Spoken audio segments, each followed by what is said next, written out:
is the guarantee of the Constitution of India? That has to be borrowed and that has to be taken into consideration for the purpose of human rights. Now, if I come to the Constitution of India, Constitution of India provides Article 21, that is the safety of the person, the dignity of the person. Article 21 is very important in the constitutional aspect. Now, it applies to all the individuals. Now, if I come to the definition of Article 21, no person shall be deprived of his life or personal liberty except according to procedure established by law. This means the word personal liberty and his life has been used, has been borrowed by the Human Rights Commission. That is, human rights means the rights relating to life, liberty. Life and liberty being are common in the Article 21 also, and also in the definition of the human rights, that is the definition of the human rights, which protects the rights of individual under Article 21 of the Constitution of India. Now, this Constitution of India has a very large concept. If I elaborate before you, the first of is the concept of right, meaning and concept of right to life. What is the right to life? And then right to live with human dignity, that is also borrowed from Article 21 of the Constitution of India. Then thereafter, a right to livelihood. What is right to livelihood? This is again a concept of Article 21 of the Constitution of India. Then right to shelter. Right to shelter is also a concept of Article 21 of the Constitution of India, as well as the definition of human rights, that is Section 2D of the Human Rights Act. Now then, right to medical care, that is also a concept of Article 21 of the Constitution of India. Everybody is conscious of the right to health, and therefore taking a medical care and taking in the hospitals. Now you are looking to the in the COVID 2019, the all beds are full. No hospitals are have any vacancy, nothing of the kind. But is still right to medical care is Article 21, is a concept of Article 21 of the Constitution of India. Therefore, you cannot be deprived with. Similarly, right to life under Article 21 means a life of dignity, to live dignity, how it will be acquired. Now, the life to live with dignity, that is a clean environment. That is also a concept of Article 21 of the Constitution of India. Then comes the right to free legal aid, and that is borrowed from Article 39A of the Constitution of India. That is very important. That is Article 39A. How does it deal with? The state shall secure that the operation of the legal system promotes justice on a basis of equal opportunity, and shall in particular provide free legal aid by suitable legislation or schemes, or in either way to ensure that opportunities for securing justice are not denied to any citizen by reason of economic or other disabilities. That is the concept of Article 39A of the Constitution of India. Then comes a very important article, the concept of Article 21, that is right to education. Right to education has become a fundamental right after the judgments of the Mohini Jain's case, Islamic education. All these judgments have shown that the right to education has become a permanent right, and that there's a fundamental right. Now I am coming to Magna Carta, that is 2012-2015, hundreds of years back. when Magna Carta was introduced. Now Article 21 is a concept of Magna Carta. Now then, Universal of Declaration of Human Rights has come up on 10th of December, that is after 6 days, we are celebrating as Human Rights Day. That was 10th of December 1948. Universal Declaration of Human Rights has come into force, where the 56 countries, members of the United Nations, have voted unanimously for this. That is Universal of Declaration of Human Rights. Nowadays, Universal of Declaration of Human Rights is nothing but is a paramateria of Article 21 of the Constitution of India.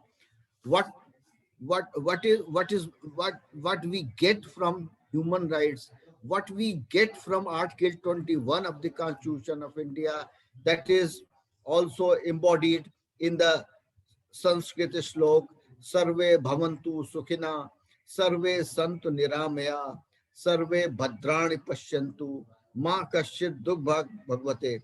That is, all be happy, all be healthy, and all be super conscious, and none suffers, and peace be spread to all concerned. This is a concept of human rights. We are all following that human rights concept.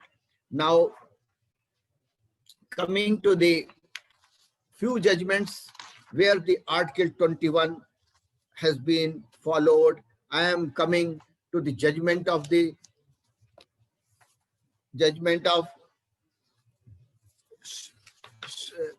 that is judgment of Kapila Hingorani versus state of UP, state of Bihar. In this judgment, the both human rights and the concept of Constitution of Article 21 has been held. That is, both are at a common, that is just the definition which I have read before 2D. That is the concept of human rights and Article 21 of the Constitution of India, both have become common. Now I have just read before you right to shelter.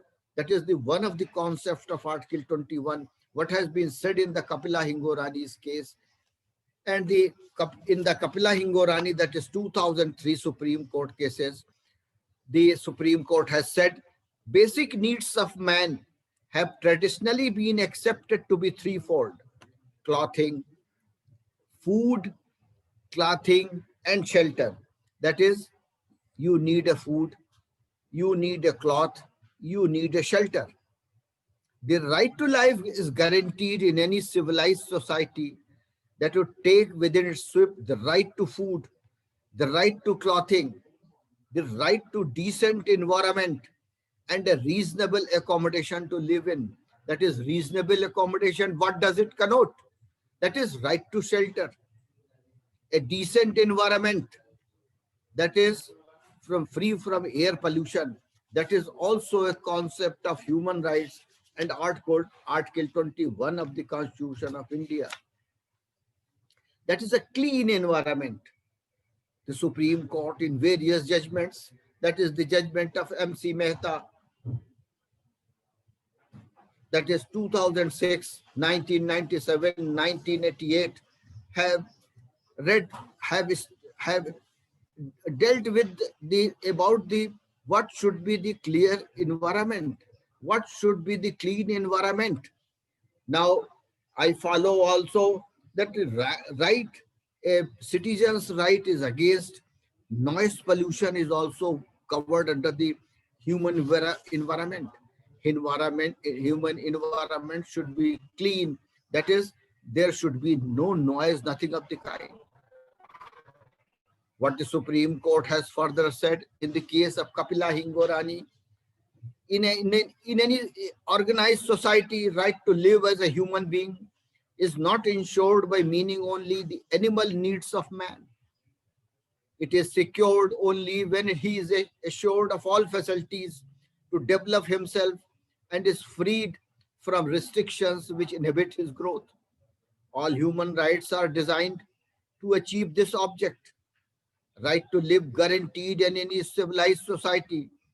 implies the right to food, water, decent environment, education, medical care, and shelter.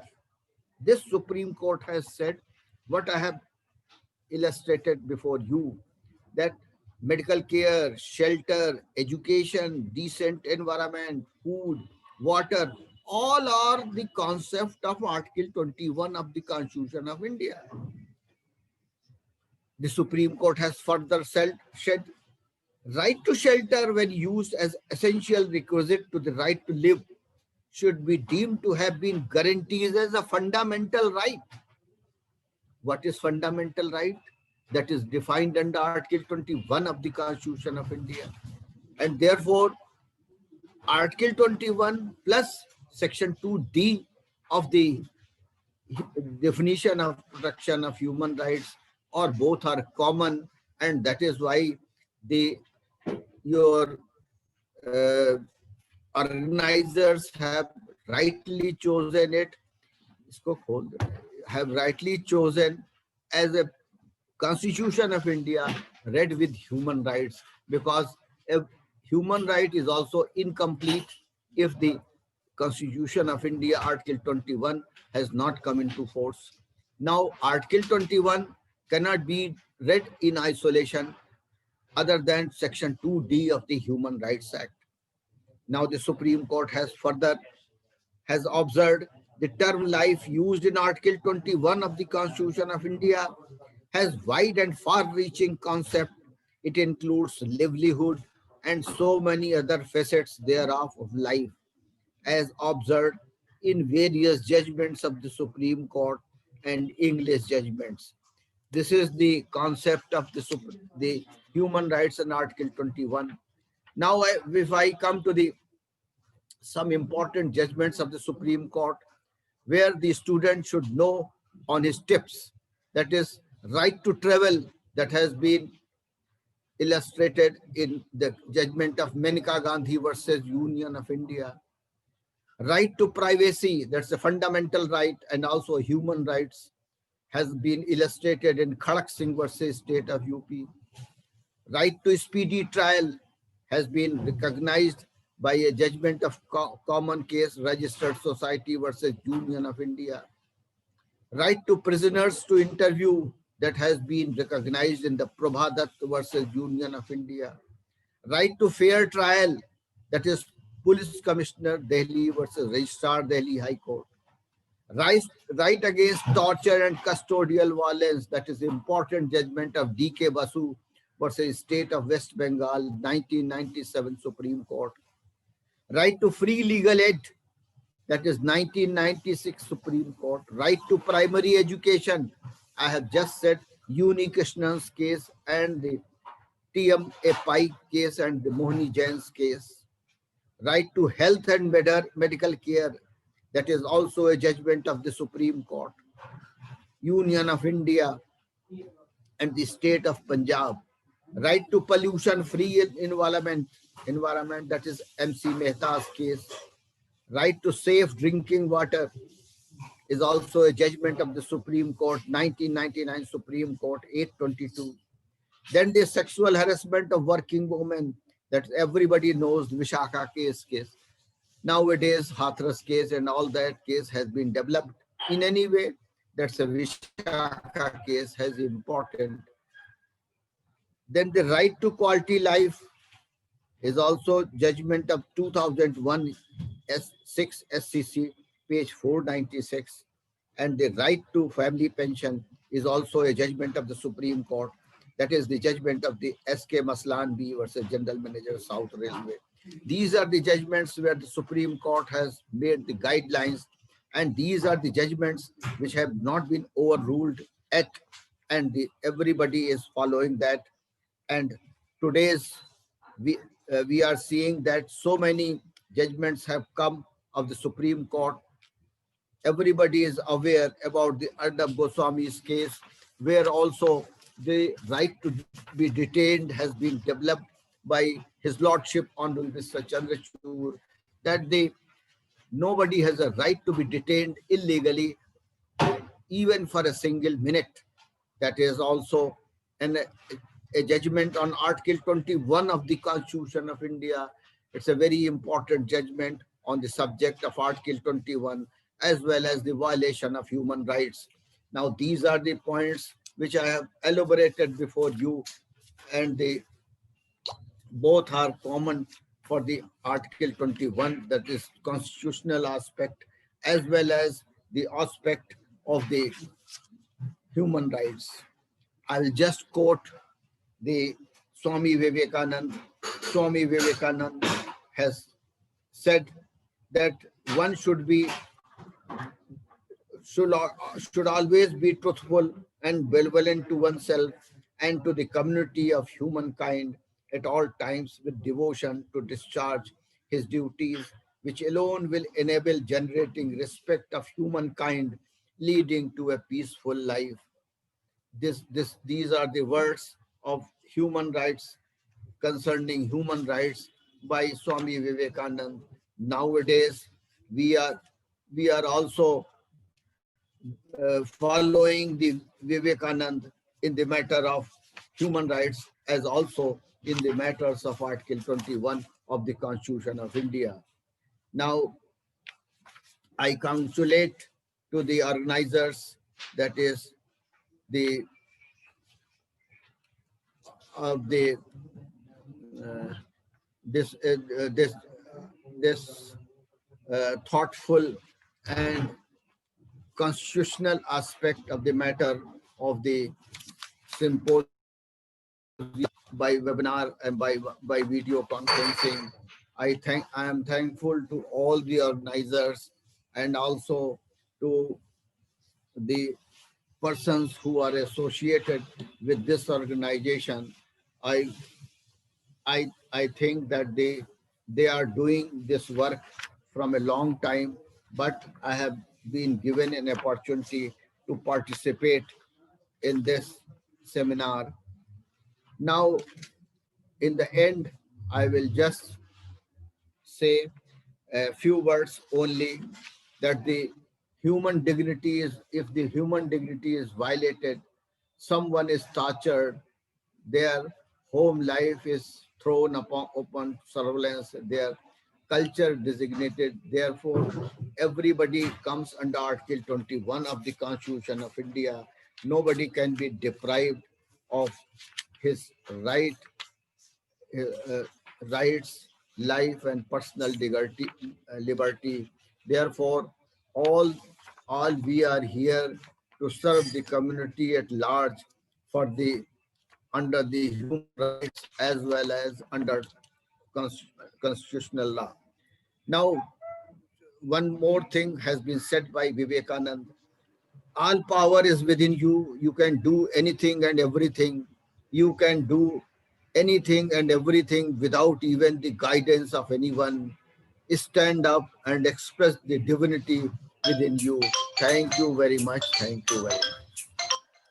So, would you like to entertain some questions from the participants?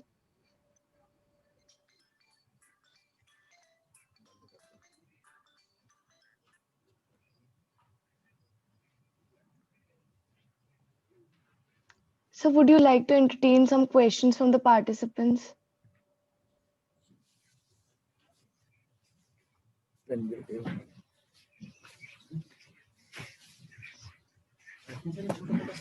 रखो, वो मिली ICI नहीं sir, उसमें क्या करें, कहाँ गई फिर?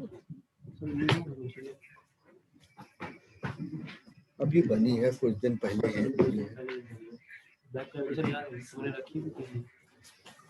कहीं देखो, यहाँ पड़ी तो नहीं है। नहीं सर, यहाँ होती तो पता नहीं है। So, am I audible to you? Yes. So, would you like to entertain some questions from the participants? Participants wants, yeah, I should ask the questions.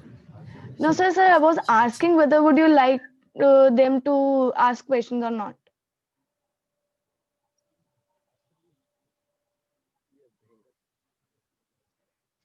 I could not follow what you are saying. The participants will ask the questions, or I should ask the questions. So participants will ask the questions. Okay, okay. I am here. So please, participants are requested to write your questions in the chat box.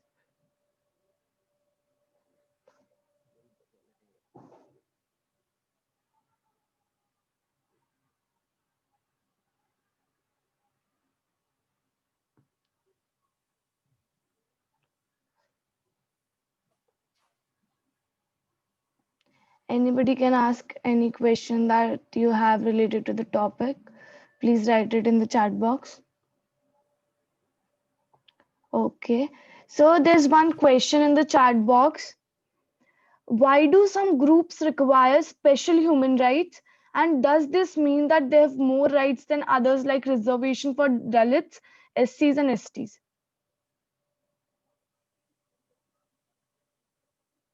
Repeat it again. Why do some groups require special human rights? And does this mean that they have more rights than others, like reservation for Dalits, SCs, and STs?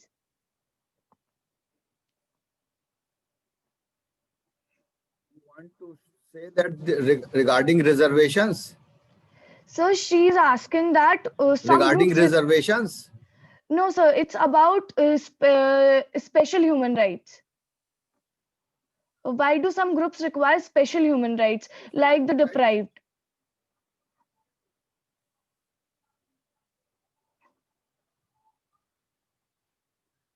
Special human rights?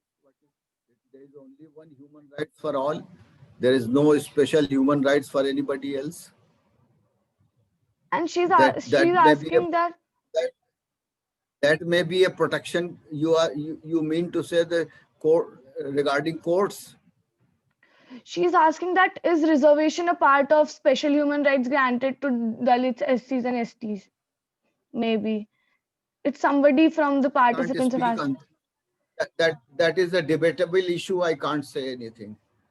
Okay, Reservation is a part of constitutional aspect that may be seen. That is another matter, but that can't be Article 20. That is not connected with Article 21. Okay, so another question is, why is human rights necessary for people who show inhuman behavior? Human behavior. Why you say inhuman behavior? If the person is angry, he will show his anger. If he is cool down, he will be cool down completely. That is a human behavior. That is not an inhuman behavior. Like for rape victims, why we are promoting human rights for rape victims or murderers? That's what she wants to ask. That is a court's jurisdiction. We can't say anything. That's a court's jurisdiction. We are not. We only lodge the complaint. We only lodge the FIR. Rest depends upon the courts, and therefore we cannot interfere in the court's domain. Okay, so one more question. Human rights are moral rights obtained under constitutional provisions, and how human rights are moral rights? Constitutional rights, Article 21, human rights is a constitutional right. 2D, I have defined before you. It's a constitutional, it is depends upon the Universal Declaration of Human Rights, which was passed by the 56 countries on 10th of December 1948. Sir, another question. Somebody's asking that in Jammu Kashmir, armed forces can enter into anybody's house without any notice or order of court. So is it a violation of human rights? That is a violation of human rights. Nobody can enter. That is the universal. Article 21 applies. Right to shelter has been given by Article 21 of the Constitution of India. Okay, so another question. How is local standard and PIL contribute to the expansion of Article 21? और लोगों से बुलवाइए, जो कुछ कहना हो. मैं तो मुझे जाने दीजिए, मुझे भागना है फौरन देहरादून. मैंने कहा था 4:30 बजे मैं चला जाऊंगा. Okay, sir, no problem. They are not my questions. I'm just reading the questions from the chat box. Meeting है वहाँ पर, we have to चलना है immediately अभी. Okay, sir. Okay, we'll end the meeting. I'll just ask Rupam to present the thank you note and then we'll end the meeting. No problem. Okay. Thank you, Monica. The Amicus Curie family is really obliged to have sir here with us, and thanking you for sparing your valuable time, sir, to engage with the law students in this national webinar on the topic Constitutional Law and Human Rights Law. We feel really honored to get an understanding of the constitutional law and the human rights from your experiences and thoughtful ideas. Last but not the least, I'd like to thank the entire team of the Amicus Curie for pulling up this webinar in a successful manner. We hope to have more such session with you, sir, in the near future. Thank you, sir, once again for your time today. Sorry, sir, for extending the time. I know you are very busy. You are busy, and sorry for the delay. Thank you, sir. Participants, you can leave the meeting.